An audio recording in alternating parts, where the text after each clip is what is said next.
যে মানুষগুলো বলে না, সারাদিন ব্যস্ত ছিলাম, তোমার খবর নিতে পারিনি, সারাদিন অনেক প্রেসারে ছিলাম, তোমাকে ফোন দিতে পারিনি, ডিউটি ছিল, কাজ ছিল, কত কত এক্সকিউজ, এগুলো কিছুই না।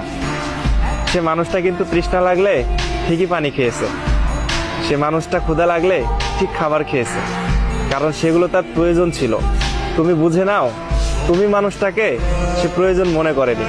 সে যদি প্রয়োজন মনে করতো তাহলে তৃষ্ণা লাগলে যে পানি খেয়েছে না, তোমাকে তার জীবনে প্রয়োজন হলে সে ঠিকই তার ব্যস্ততার মাঝে সময় বের করে একবারের জন্য হলেও তোমাকে একটা ফোন দিত, তোমাকে একটা মেসেজ দিত, একজন মানুষ কেমন আছে, সে খাইছে কি না, সে ঘুম থেকে উঠছে কি না, এসব ছোটোখাটো খবর নিতে না ঘন্টার পর ঘন্টা লাগে না, আহামরি সময় লাগে না।